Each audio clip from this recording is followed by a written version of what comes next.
Bueno, muy buenos días. Well, good morning, everyone.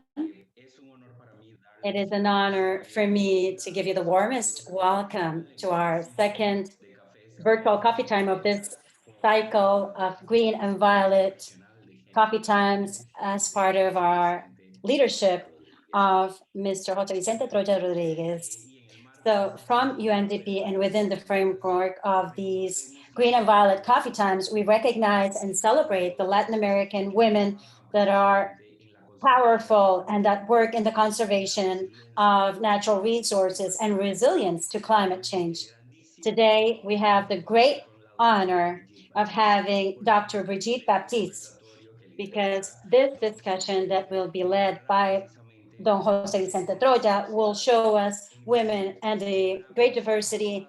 In UNDP, we celebrate all the women, we celebrate all of us, and precisely within diversity is where we find the greatest human vibration.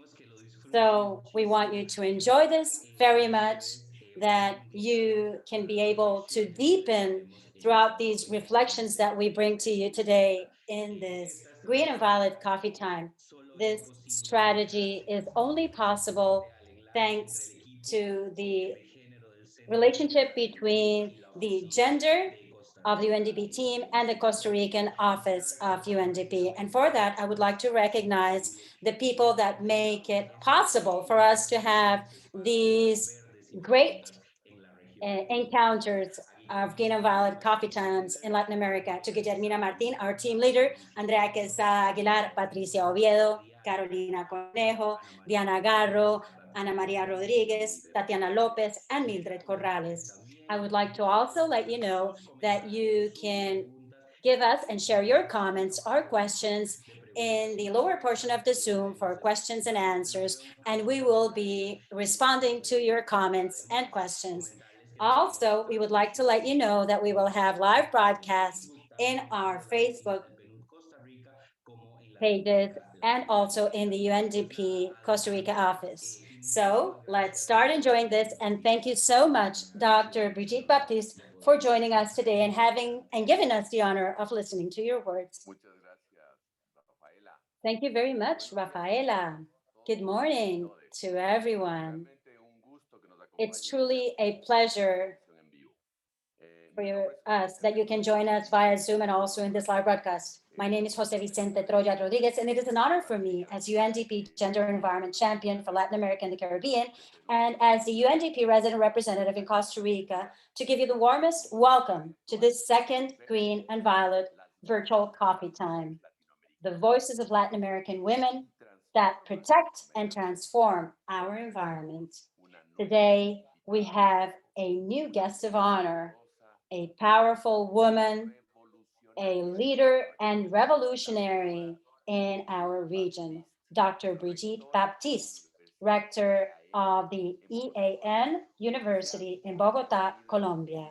May you be very welcome, dear Brigitte. Jose, very good morning, and thank you so much for those kind words, and also Rafaela for that warm welcome. And of course, a great hello to the UNDP team, not only those working for gender and environment topics, but also for the great work that you all do. Great, thank you. So we thank you very much again for giving us the honor of having you join us today, dear Brigitte. We recognize that in Latin America and the Caribbean, there are unique women who are agents of change and who lead pioneering efforts in various environmental issues and promote gender equality and women's empowerment across diverse ecosystems. For this reason, UNDP created this space of green and violet virtual coffee times to highlight your voices, to listen to your vast experiences, and to identify priority actions in the region to promote a social and environmental transformation that recognizes the contributions of women in their diversity and that at the same time promotes their autonomy. I venture an analogy between what happens in nature and what can and should happen in our society. The resilience of our Mother Nature is vitally linked to its degree of diversity. The greater the diversity, the greater the resilience, and therefore the greater the capacity to face and regenerate after traumatic events. The same is true for people. The more diverse a society and the more opportunities it has to express its diversity, the greater its resilience to face the global ills that afflict humanity and the planet, such as the climate crisis. At UNDP, we are convinced that we can advance sustainable development without leaving anyone behind. It is the task of each and every one of us to safeguard, nurture, and empower all of this diversity. Once again, Brigitte, for this discussion, we would like to ask you to please tell us, and we will start with this question. What are the biggest challenges that Colombia is facing at the time being in terms of gender inclusion and environmental degradation? Please go ahead. Well, I think that there are challenges that we share along with many Latin American countries, even with Africa and with countries in Africa and Asia, that shows the great complexity, social and ecological complexity that we enjoy, but sometimes we have a hard time understanding and managing it. Those challenges would be associated to the capacity of being able to identify and address how environmental transformations have differential effects or impacts with the gender roles, the life forms defined by the gender conditions, and therefore also the life conditions where those transformations occur. So first, there's this awareness that every environmental transformation has impacts on different groups of society. One could use the typology that the biological biodiversity agreement does in trying to understand where women result more vulnerable towards those territorial transformations, social and ecological transformations as well. If you think of the access to resources, for example, clearly depending on the environment where women are, those challenges are going to be different. And it is only about the rural environment versus the urban environment in Latin America, for example, and in Colombia specifically, where the displacements of rurality into the city are massive. And we stop, for example, in our country, about 80% of our people are living in cities. Of course, then there is a very different condition between the rural women and urban women. And also, we have some important migration issues, international migrations. Colombia is going through, the visit of big immigration groups of Haiti and Venezuela, and also, different conditions that women face when there's a rupture of family structures, for example, and very dramatic effects or very different effects on the women that stay behind or on their quality of life and their well-being.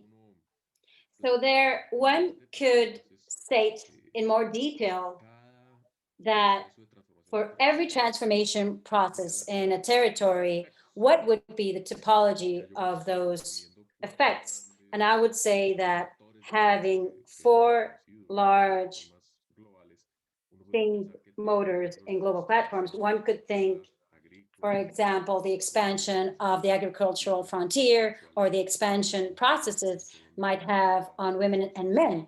In Colombia, for example, deforestation continues to be a very serious problem. Erosion, the loss of wildlife areas, and these have differential effects. Generally, it is men who are ahead of the colonization act or the opening of mines in places where gold is found. And then women came in and normally in very, bad conditions, both in health and work conditions. So the basic transformation normally is led or continues to be led by men. And then the direct or indirect support by women and children with very important effects. And even in illegal mining, women tend to become slaves of the places in gold extraction, for example, also for drug trafficking as well. In the expansion of ecological transformation is financed by illegal capital. And of course, machismo marks a very drastic differentiation in gender roles. And it even, it starts attracting levels of violence that are very high on women and girls and boys.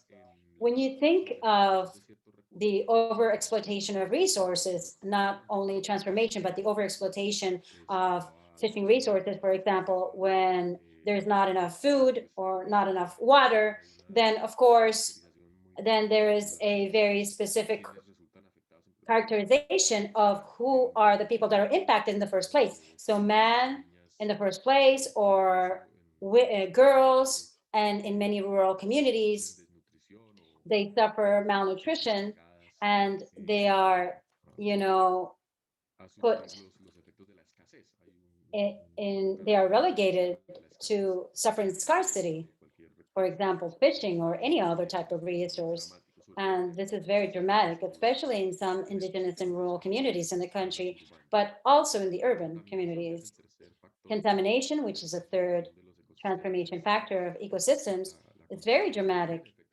Contamination has differential effects on physiology, on the reproductive health, and the life of women.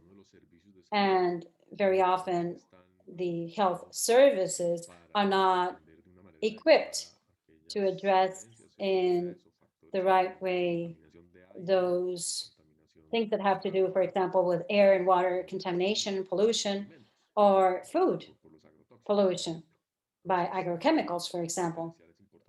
So there are very big differentials in that, say, in terms of health for women and communities. And maybe lastly, and very interesting, the fourth factor that we recognize as a transformer of ecosystems are ecological invasions. So plants and animals that come in to a territory. And I'm going to give an example, which seems a little bit trivial, but for example, some dogs, you know, feral dogs, abandoning dogs in peripheral areas represent a very large danger for greater for women and girls than men who are more trained to facing the risk of facing, a group of feral dogs. But we can extend this to biological or microbial or fungus and vectors, so invading fauna and the diseases of cultivated plants. For example, when we talk about food safety and security, also can create a very big differential. And all this is very much related or has a lot to do with a very important cultural aspect in our countries, which is the matrilocality, in the measure that men have more mobility throughout territories, they have more cultural independence and economic independence, and that makes women become more vulnerable to almost all these transformation factors. Women are not able to easily escape these ecological, problems in territories. Thank you very much, Brigitte. And that makes me think on the main transforming agents, that are harmful, which in general could be because of all these characteristics, but also possibly there might be cases in which the transformation of forests of the Amazon, for example, that has occurred with the Millenary Act. Probably that transformation and that positive diversification is also in this case in the hands of women.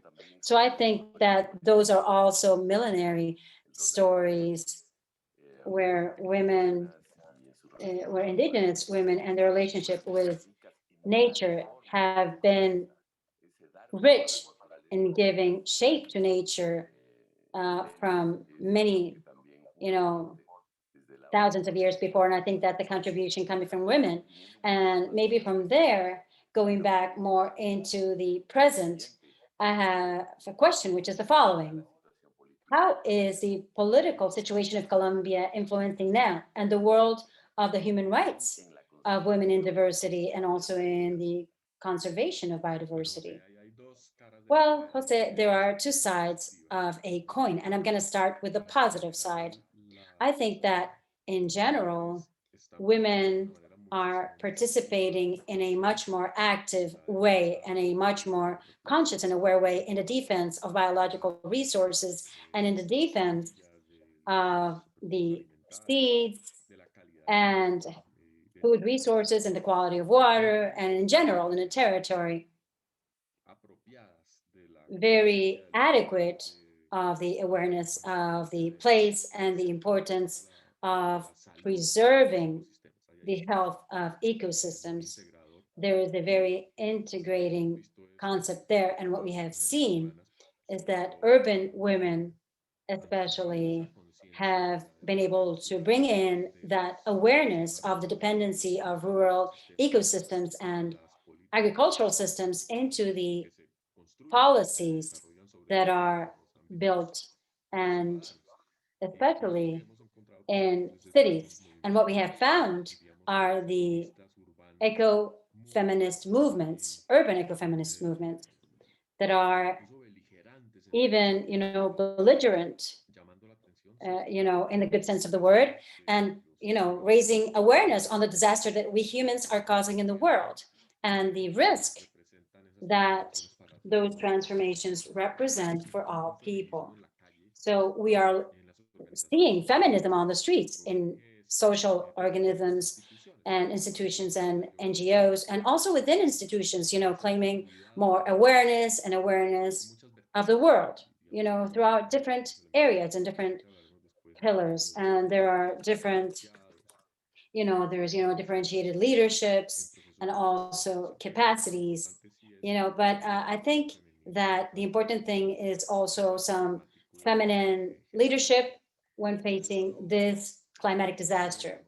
The dark side of the coin is the increase of gender violence against rural leaders, female leaders, women that have defended the territory, that, whether they are opposed, pacifically or peacefully to the development of infrastructure or mining or agro-industrial projects.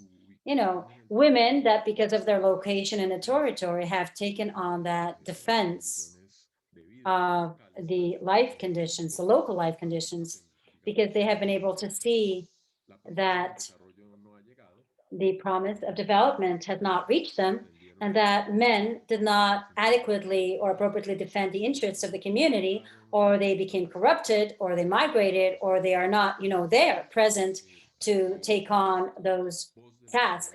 And here the voice of women environmental leaders, they are trying to silence them many times. There's a lot of, murders and threats, and many happen because of the gender vulnerability condition. Threats because on the feminine side, threats to, violations or rape and the condition of children. And, that is also generating displacements or the resignation of spaces, so society becomes more violent. So those are the two sides of the situation that I think that are very important to be considered. Thank you very much, Brigitte. Now we would like to ask you to tell us in what way sustainable use of resources and green enterprises promote environmental conservation. Considering that one of your focuses as director of EAN is to promote the issue of sustainable ventures, could you please comment on a particular case study that has inspired you to focus on this issue? How can we make these sustainable ventures represent an opportunity for women in all their diversity?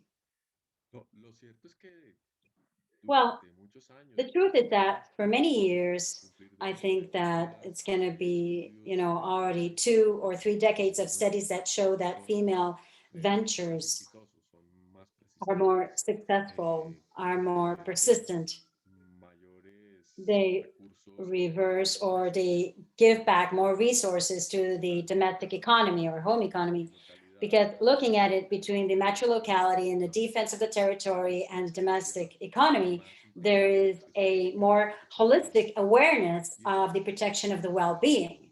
And this makes it that when we support ideas and small business ventures, they normally tend to be more successful than those done by other people.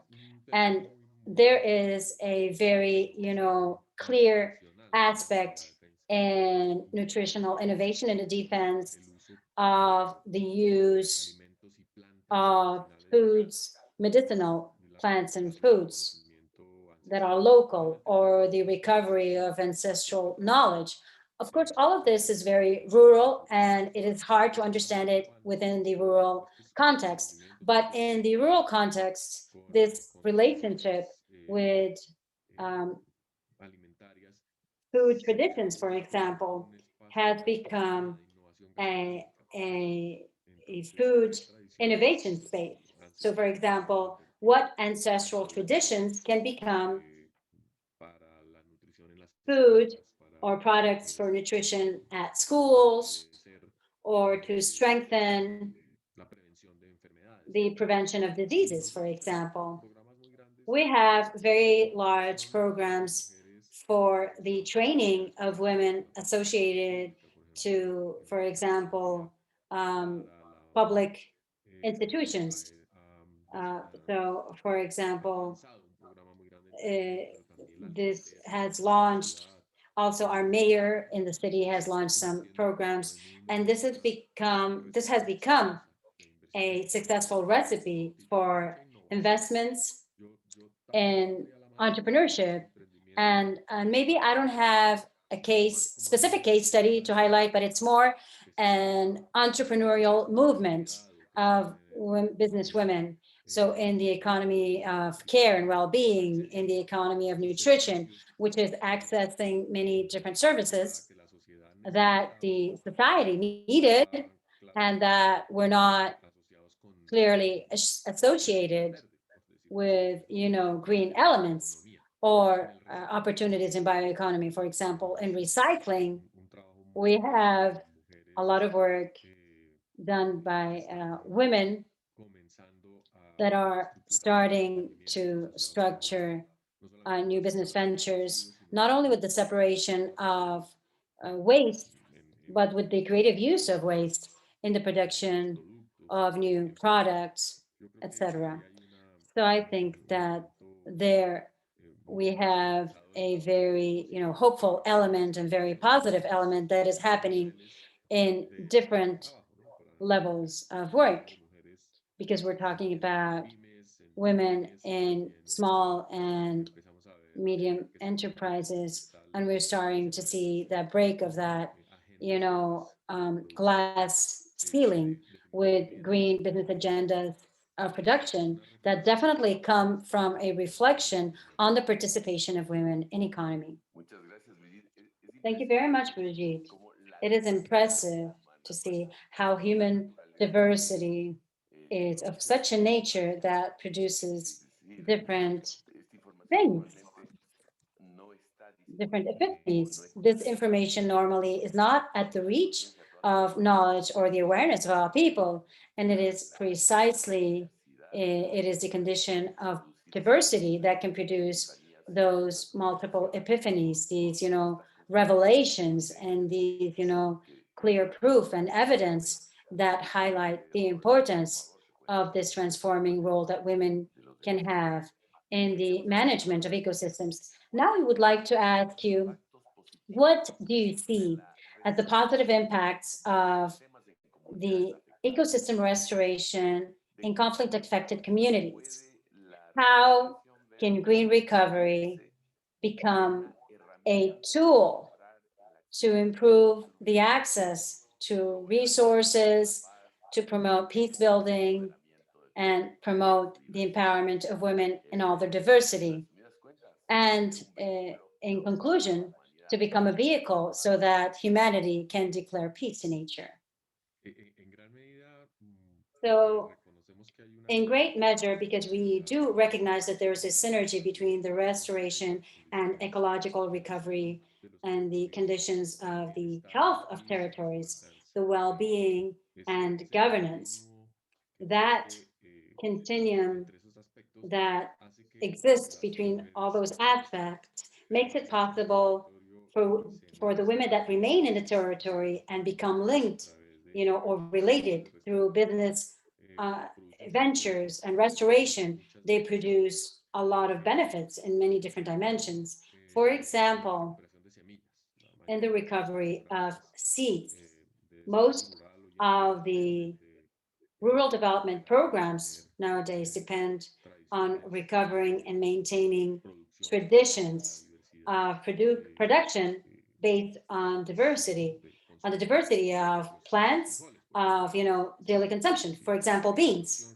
So if genetic erosion that comes from the difficulties of exchanging seeds and maintaining seeds, alive because of armed conflicts or because of reasons of destruction of the territory, then of course, then we will be able to see the destruction of nutrition and the community resilience or resilience of communities. But when women are in charge of production of food in rural areas, then clearly to support women is the best alternative, both ecologically as well as economically. And I think that that's where we can see that the SDGs can give us a very positive perspective. In other words, we can solve more than one problem at once, and that is a positive message. Soil restoration or urban soil restoration is happening in the hands of cooperatives led by women that are talking about, you know, urban orchards or gardens, sometimes very simple, in abandoned fields or land, where the role of women, more than being the producers of food, would be to convene the reorganization of communities in order to create social relationships, to protect one another. So there's a clear relationship between peace building and resilience building, as well as Jose mentioned, and the equal and fair participation of women in society. It is an entire ecological and social regeneration process. Everything you say is so interesting, and it puts you immediately to reflect on the fact, for example, if this is the way or the road through which, with all that transforming power, we can also be building and developing other more masculinities, much positive, more positive, less toxic, and hand in hand with nature. So how nature has that healing power to transform masculinities as well. And I think that that's a line of work that would be worth to explore, and maybe it's being done. And if you allow me, Jose, I would like to comment on that. I think it is happening. It is unavoidable. I think that as there is a reconsideration, a redefinition of the construction of what is feminine and its participation in society, with a healing, constructive, regenerative um, perspective that not only is manifested in the body of women, but in the social body. All the people that take on those sorts of tasks, we could say that they are feminizing culture and they are embracing a perspective of which that women or men are not foreign to. And that's something, the toxic part, we will need to work on that deeply in sociology, to delinquency. And this is more like,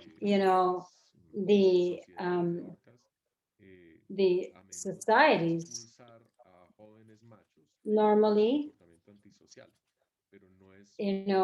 have to pick out men, but it's not that all the orca or killer whale societies kick out the boys, but it's that masculinity becomes a disruptive factor that becomes too strong.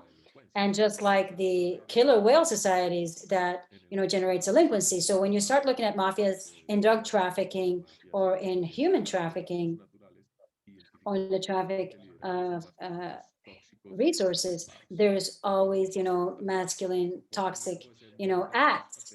So I don't want to be very deterministic, but a machismo or masculinity to the extreme is you know, can be put on this or pushed to the side, but with the potential of becoming even more dangerous for society as a whole.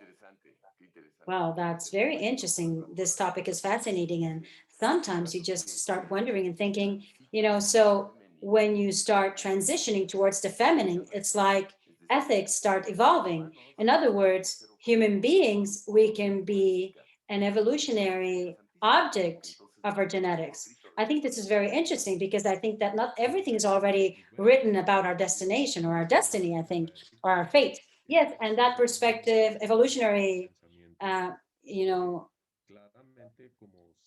goal of ethics, is evolving a lot because as live beings and we depend on our reflection capacity and evolution, we can actually make, we can, transform our society. And we're not talking about biological evolution, but we're talking about the evolution of behavior that I believe is what we are, defending now in these times of climate change. Our bioethics are the ones that will be leading us in the way to overcome climate crisis and environmental crisis. So from cooperation, we have another question that we have a lot of curiosity on. So considering your extensive background in conservation and development issues, what are three areas or issues that you think should be further worked on to continue promoting gender responsive or gender transformative environmental initiatives that include women in all their diversity?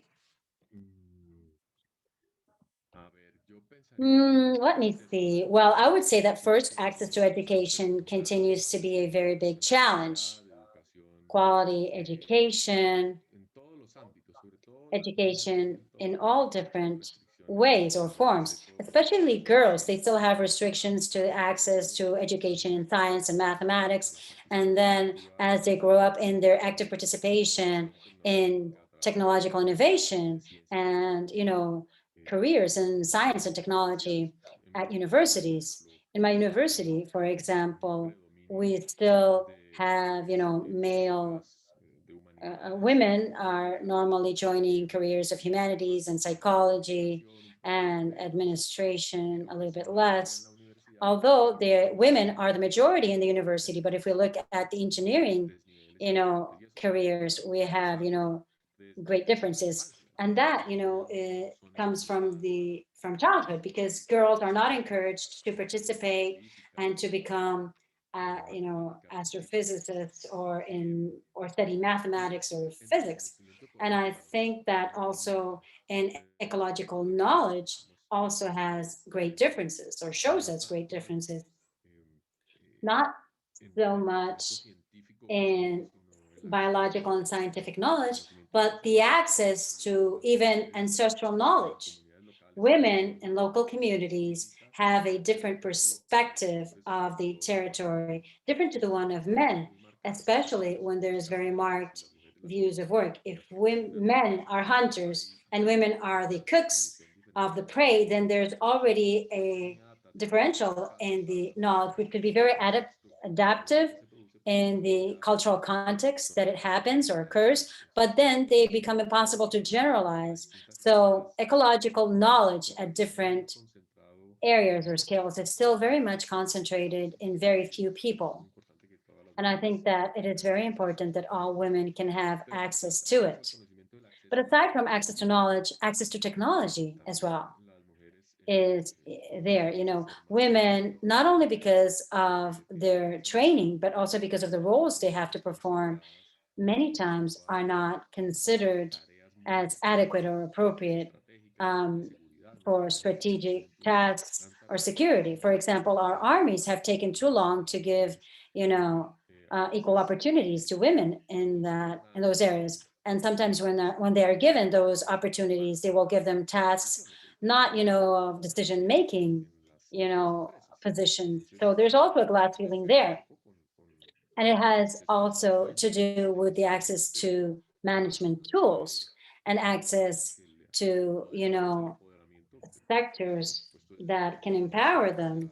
So, of course, this aspect has always happened and this has been, talked about, but it continues to be a task we need to continue working on.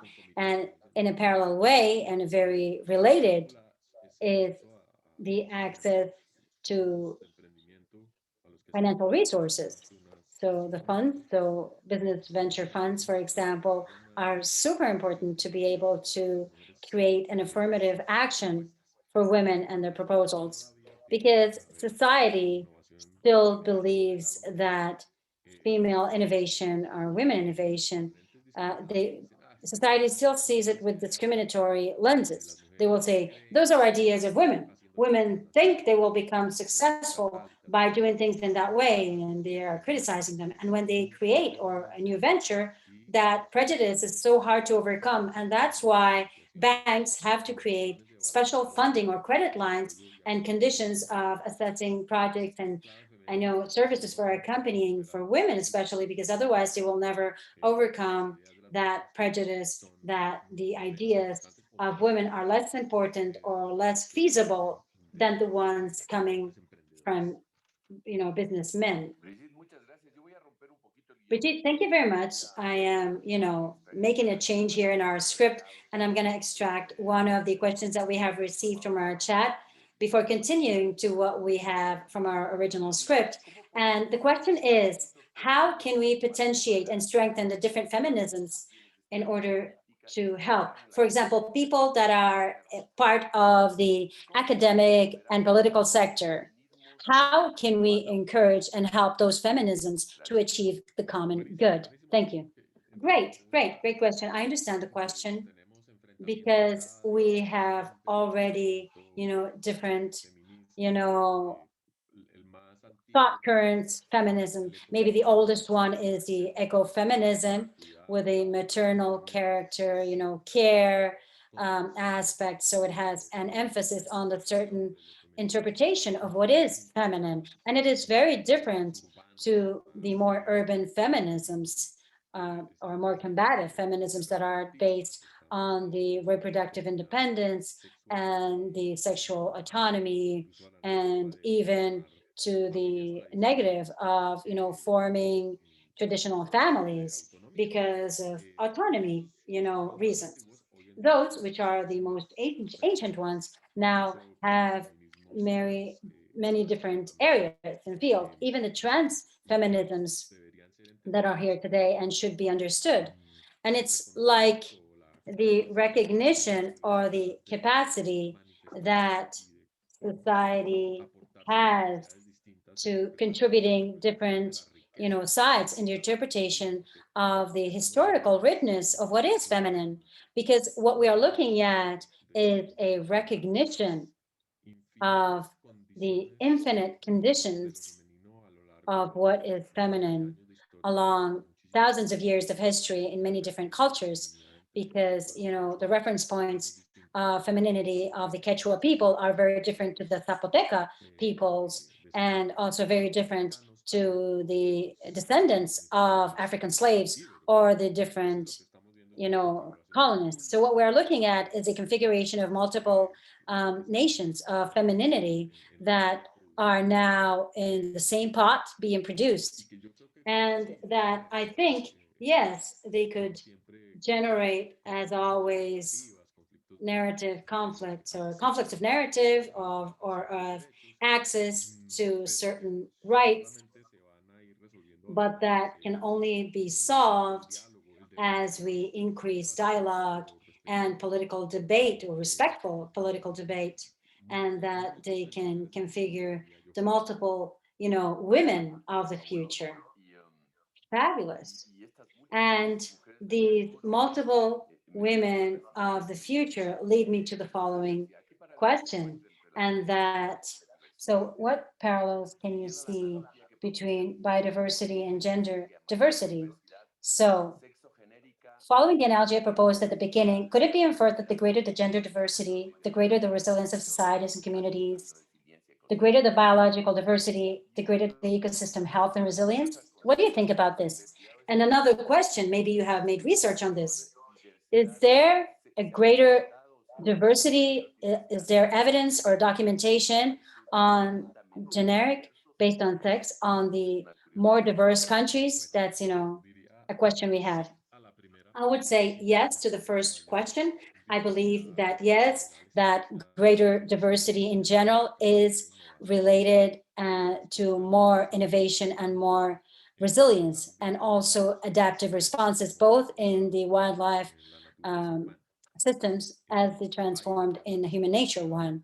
There are still discussions going on in terms of if this relationship is as persistent or strong, or if it's manifested everywhere in the same way, because there is a myth on this. And excuse me, I'm going to bring in my charger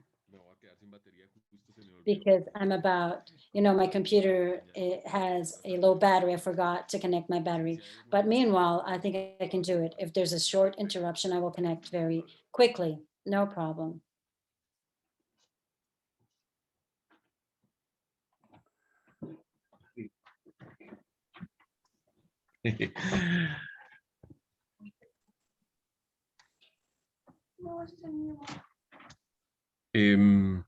Sí, hay dudas sobre la Yeah, correlación there's questions on the relationship between diversity and resilience, especially because a lot of diversity means a lot of intensity in relationships.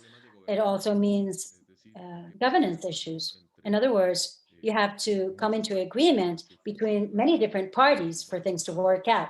And in the urban area, this means political and communication systems.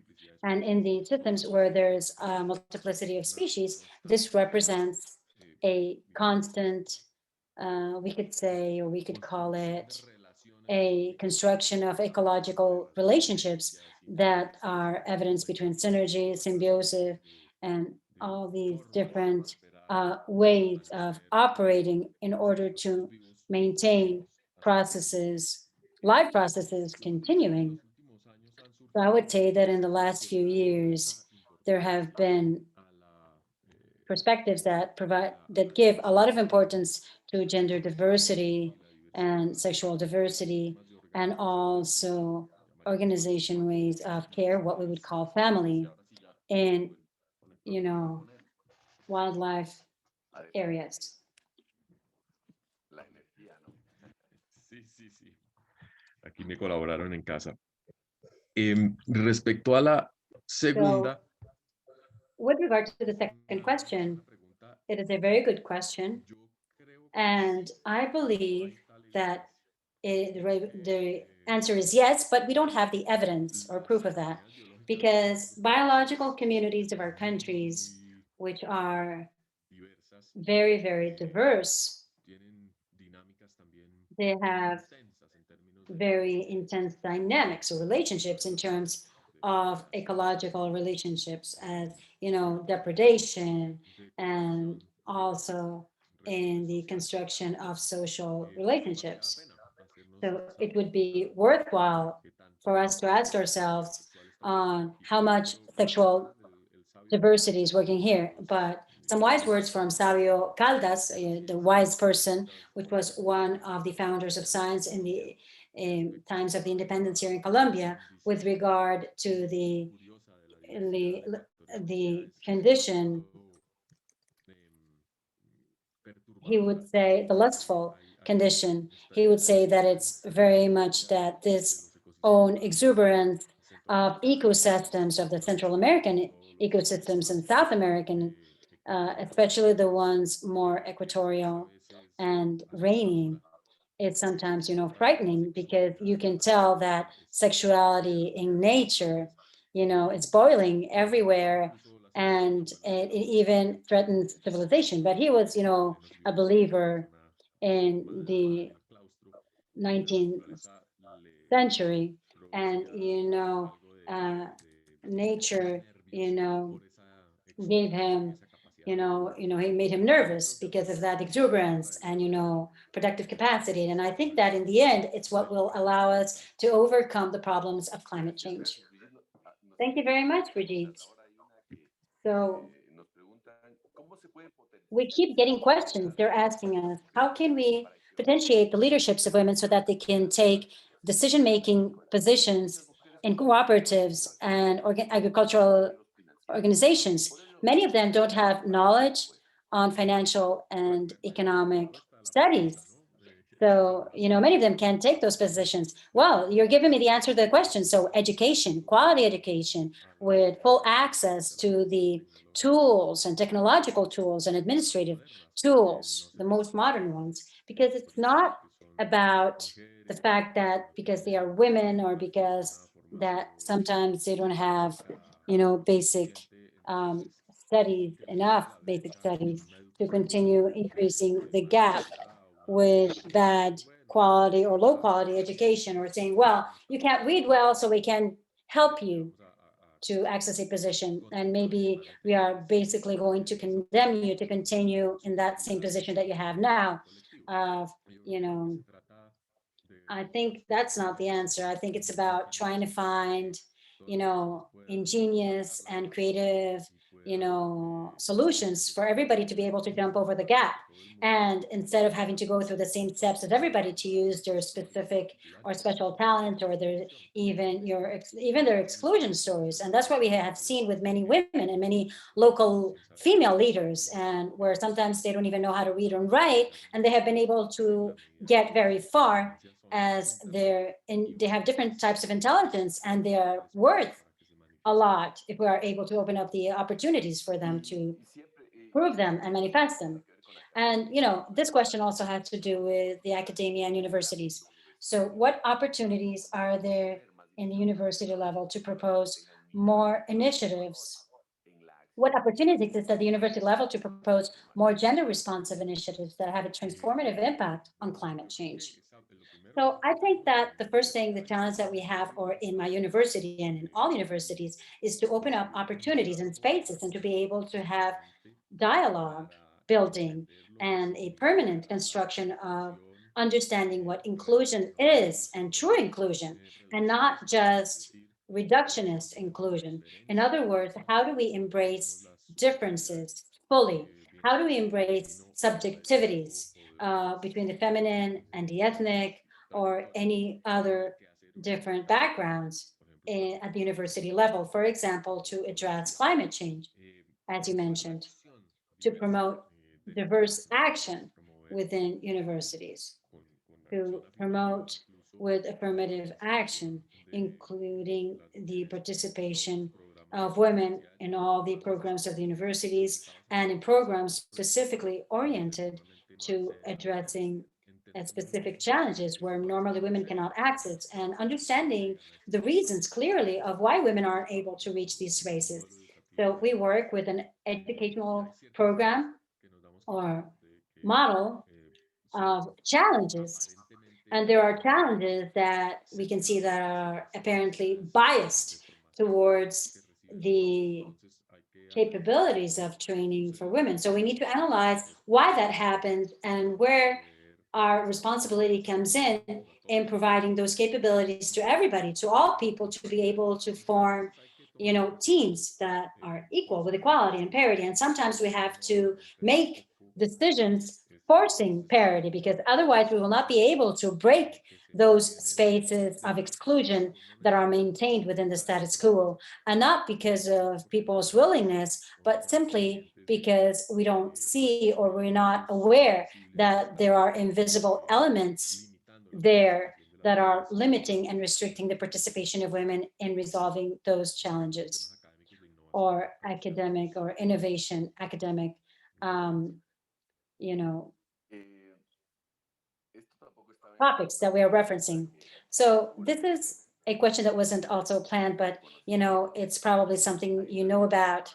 There are new reflections on the queer ecology factors and these partnerships. It's something that is coming into the political arena. It's something that is becoming more mature. What can you comment on this? Well, I believe that it is the recognition that diversity does not only come from the past, but that diversity is built. So diversity produces more diversity in order to continue maintaining the movement in the world.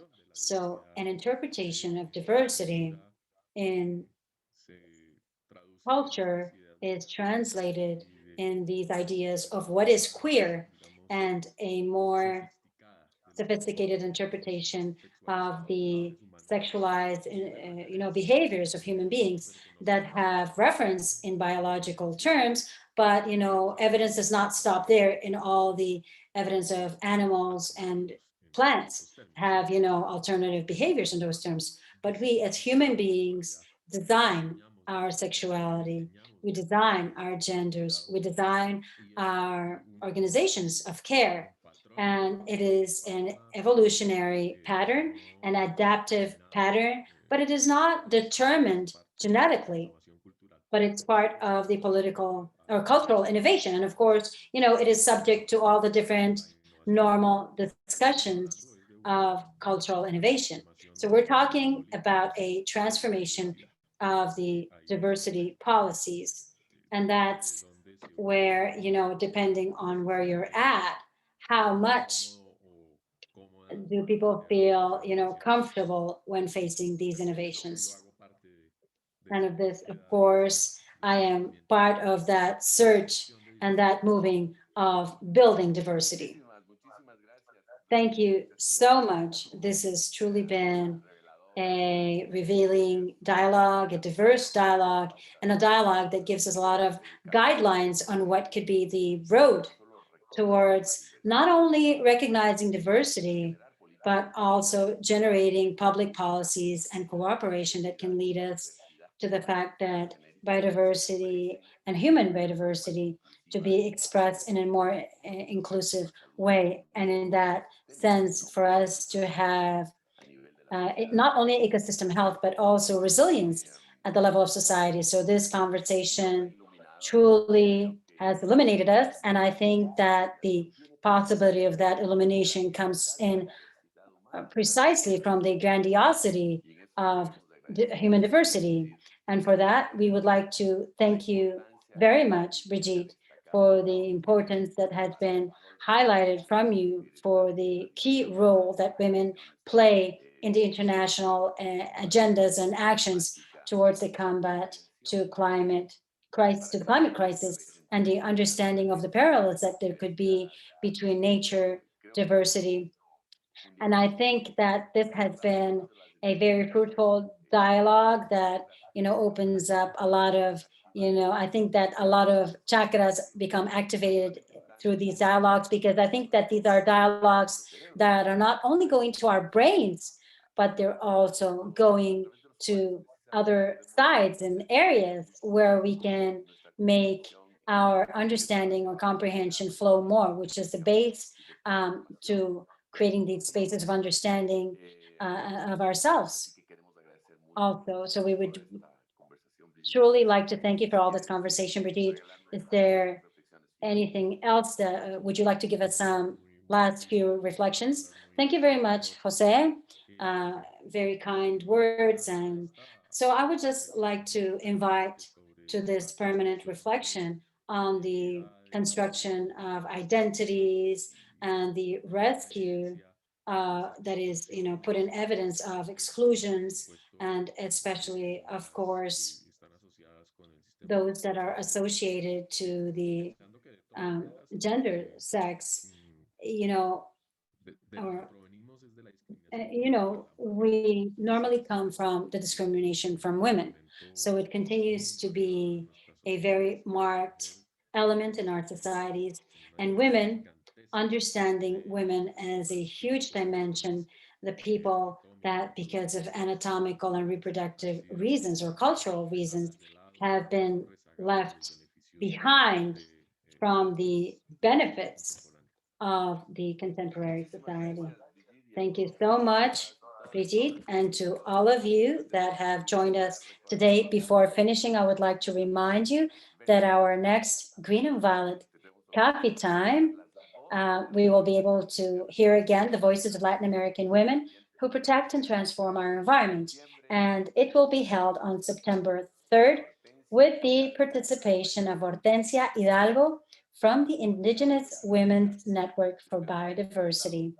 I hope you enjoyed this dialogue as much as I did. Thank you very much. And thank you very much, Brigitte. Thank you very much, Jose and UNDP.